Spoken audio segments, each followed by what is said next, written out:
Nano, macro, small and medium enterprises thrive in an enabling business environment with effective legal, regulatory and institutional frameworks. Effective civil redress processes and alternative dispute mechanisms are critical to an enabling business environment. NMSMEs can confidently engage in contractual agreements with an effective arbitral system that ensures the sanctity of contracts leading to fair and efficient dispute resolutions. Efficient mediatory systems can contribute to economic growth, increasing investment and productivity in the country as investors seek jurisdiction with effective adjudicatory systems. Hello, good morning, and welcome to the maiden edition of Leading Voices, a TV series designed to provide insights on legal, institutional, and regulatory reforms in Nigeria. With me in the studio today is Professor Paul Idornigie, S.A.N. You're welcome, sir. Thank you very much. I would like to thank you for, being with us today.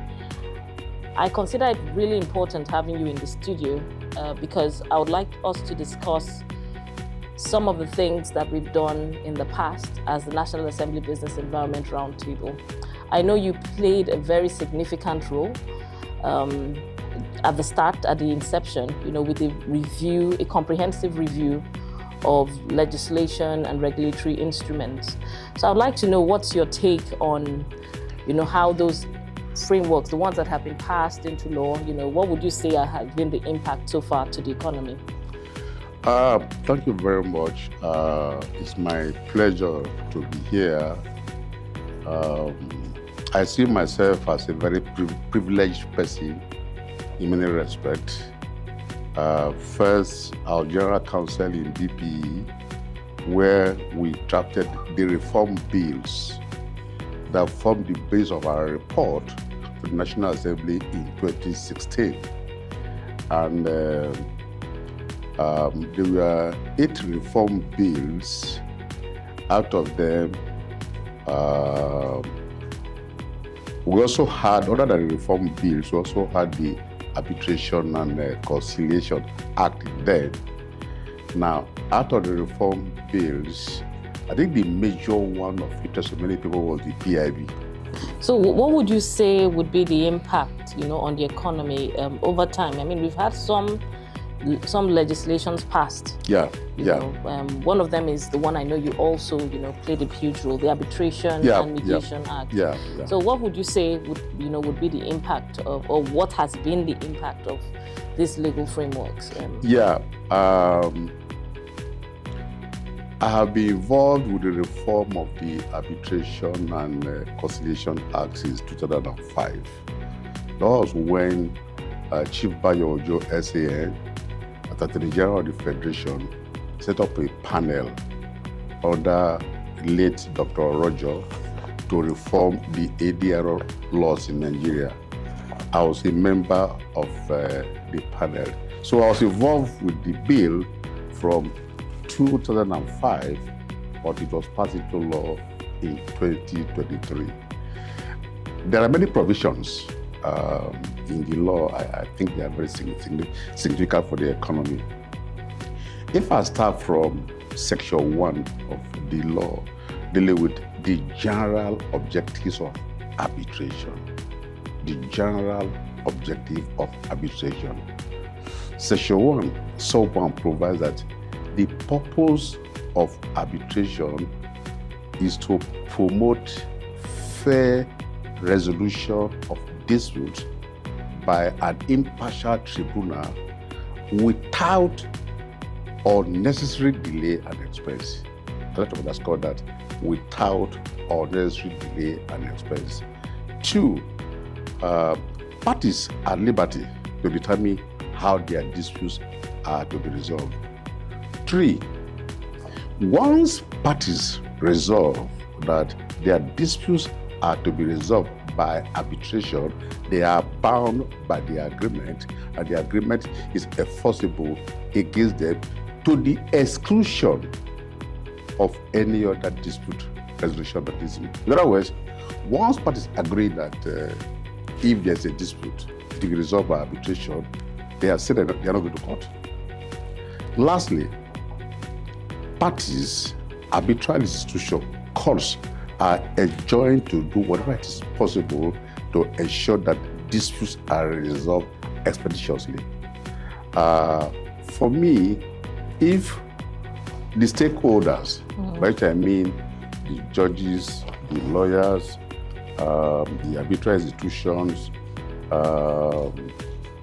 and the businessmen, they observe these general objectives of the bill, then we will not be in the mess we are now in terms of conflict between the courts and arbitral tribunal. I also like Section 5 of the Act dealing with stay of proceedings. What that section is saying is when you enter into a contract that has a clause on arbitration and a dispute arises within the parameters of the contract, you should not go to court. If a party goes to court, you should go to court and apply for stay of the court proceedings. It's like until it's resolved. Right. We chose that if there's a dispute, it's arbitration. You can't go to court. And the only ground that the court can refuse your application is if the arbitration agreement is null and void, inoperative, or incapable of being performed, what we often refer to as pathological clauses. So once the clause on arbitration is not defective, then the court is obliged to order a stay. I also like Section 6 of the law dealing with the number of arbitrators. The old law provides that if the parties do not agree on the number, it's deemed to be 3. But the new law says it's deemed to be a sole arbitrator. I also like Section 7 on the appointment of arbitrators. Now, you find that parties will agree that, say the claimant will appoint one arbitrator, the respondent will appoint one arbitrator, and the two will appoint a third who will preside. Sometimes they have an agreement as to that appointment. Now, that Section 7 provides that if they cannot agree, they can apply to court. Now, for the purpose of appointment of arbitrators, you don't need a formal motion to the court. A letter to the chief judge in chambers will suffice. Oh, okay. It's new. A letter to the chief judge in chambers. That helps the process to be more efficient. Right. Yeah, to survive. I also like Section 13 of.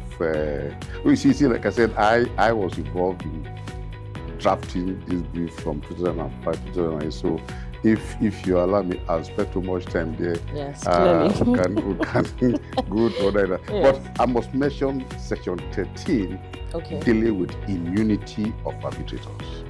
Okay. Not like judicial officers. You cannot sue a judge for whatever he did in the course of hearing a matter. Yeah. We now enjoy a similar immunity unless bad faith is manifested. I took advantage of that in January this year.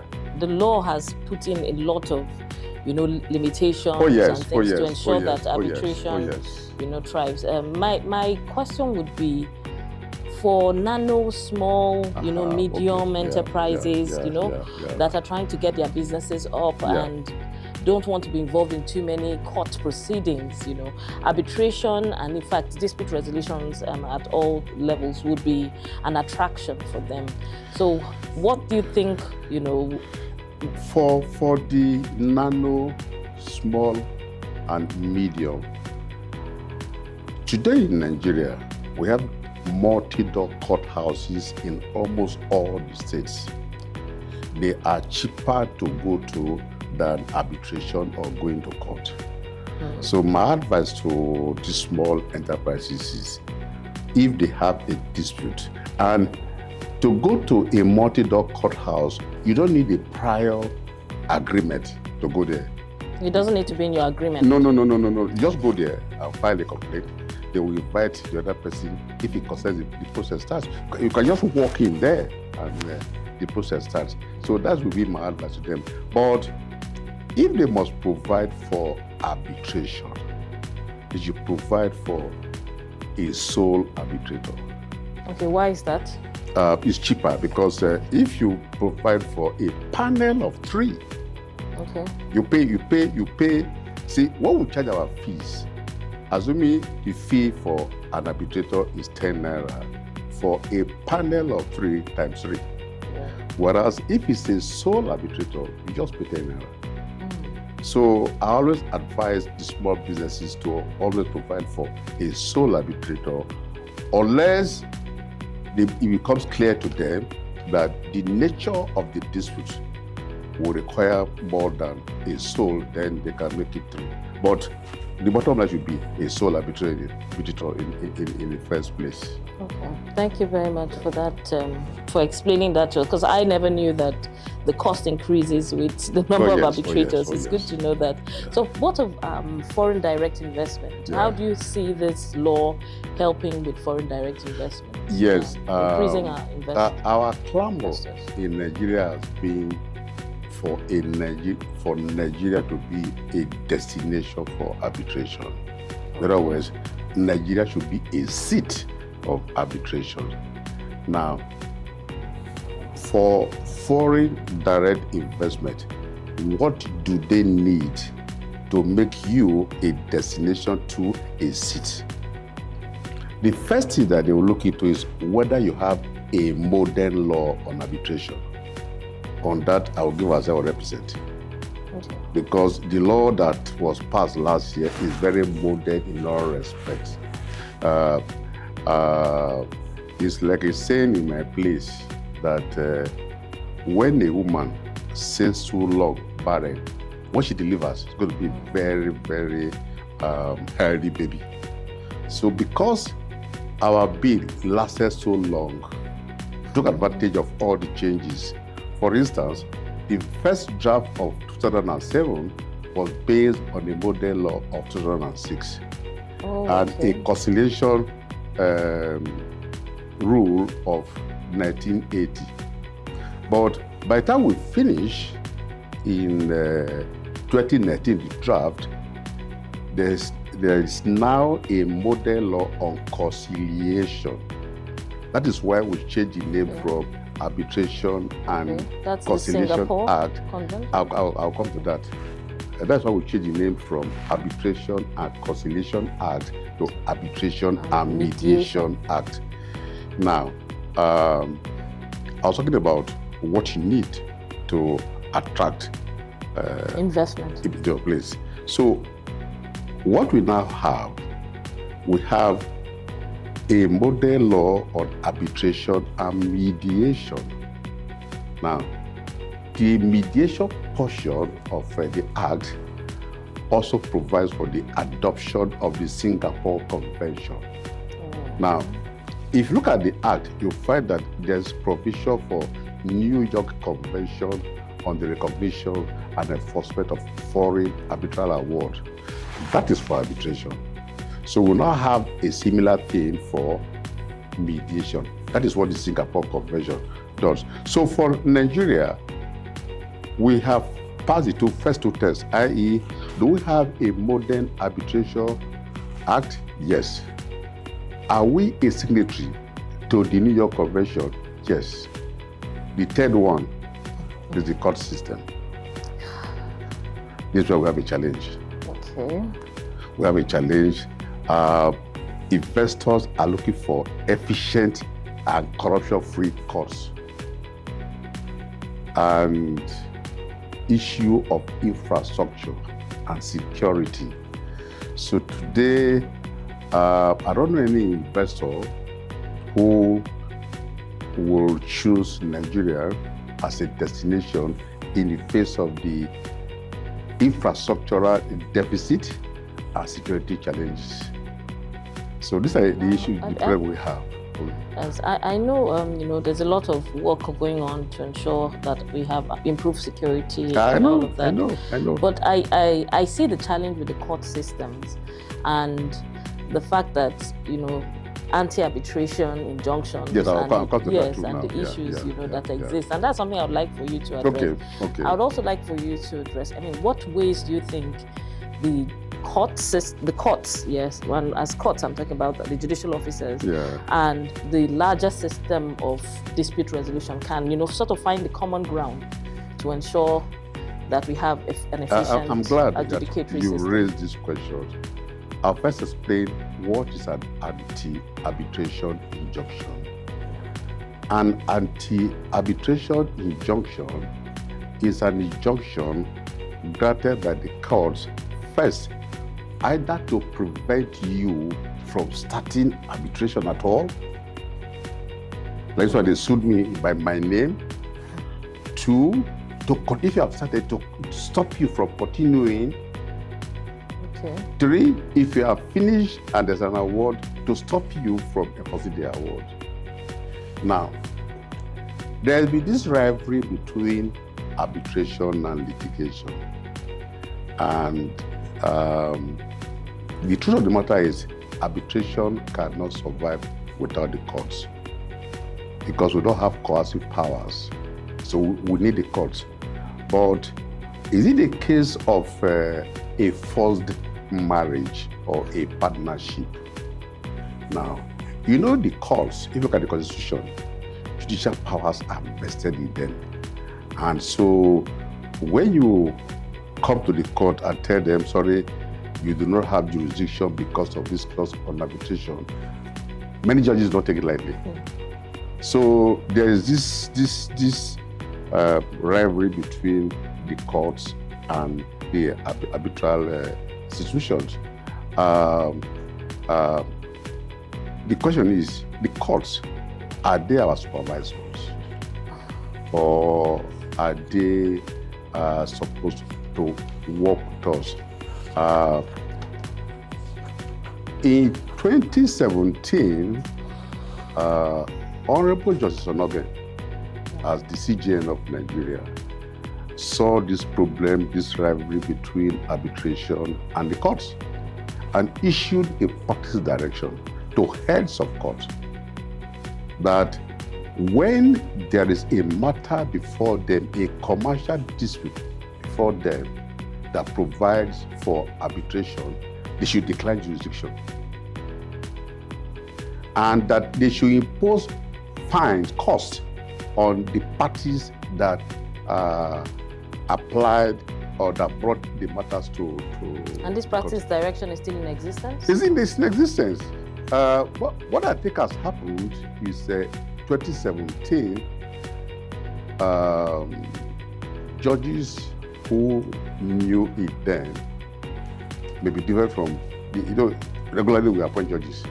So I think unless like the NGI does training regularly to remind judges of these powers, I don't think that, because I do not believe that a judge will be aware of this practice direction and issue anti-arbitration injunction. My position is any judge that issues an anti-arbitration injunction in the face of an enforceable arbitration agreement should be reported to the NJC. In the same vein, a lawyer that files such application, I see both as misconduct. That lawyer should be reported to the NBA. But like I said, our general objective, when you chose that arbitration is the medium, it's to the exclusion of any other medium. So why did you choose arbitration in your contract? A different reason you are running to court. Thank you, sir, for this very enlightening session. I have learned a lot. Any final thoughts, on arbitration, dispute resolution, on the economy as a whole? Yeah, I think that the NJI is doing a nice job in terms of training of judges. Yes. I think that they should make it, I find it very interesting. The law provides that you cannot train judges without the consent of NGI. Now, the states do not have money to pay for these judges to come for training. NGI does not have money. There are bodies that are willing to train these judges, but if they must train them, they have to go through the NGI. Yeah. I think that should be a way of balancing this to ensure that every year there is sufficient budget for the training of judges so that the NGI can continue to do their work. I do not see how NGI can single-handedly fund the training of judges from the 36 states of the country and FCT. So I know the NGI goes into collaborations. For instance, we have the Judicial Capacity Project, which is a collaboration with the National Judicial Institute. And we've held so far 2 training sessions for the judges on, the role of the bench in Nigeria's economic growth and development. And they've been very good sessions. Yeah. I believe the NGI plays a significant role because they're able to also work with the calendar of, the NGC and... Yes, they have an annual calendar. Yes. So I think usually around November or so that they do that of the judiciary. But there's a need to invest in capacity building for the judicial officers. Yes. 2, lawyers who have interest in arbitration should train. They should not just assume that because one is a lawyer, you can also be an arbitrator or be a counsel in arbitration. I think they should train because if they know the provisions of the law, for instance, Section 64 of the new Act provides that in matters governed by this Act, the court cannot intervene unless as provided by the Act. So I expect that when a lawyer puts an application before any judge, the judge or the lawyer, okay, look at this new law and tell me under what section you are coming. Could I what Section 64 is saying? That in matters governed by this Act, the courts shall not intervene unless as provided by the Act. But then you also know the role of the Constitution and how it's seen as the... Yes. Again, the process of judges find that strange. I mean, how can you say that my jurisdiction is limited? Yes. I know we have that challenge, but I think we need to balance the relationships. Thank you so much, Prof. It's been really a good session with you. So I would just like to thank you again for spending some time with us this morning. My pleasure. It's always nice talking about arbitration. Thank you. It's always nice talking about the economy. Like I said at the beginning, I see myself as being privileged that I was involved in the drafting of the Arbitration and Conciliation and Mediation Act. Then through the study we did for National Assembly in 2016, and my work in BPE earlier, I've been involved in the reform of the economy. Thank you. Thank you very much for being a part of this very insightful session where we've discussed perspectives on arbitration and mediation reforms in Nigeria. We look forward to having you join us for our next TV series. Thank you.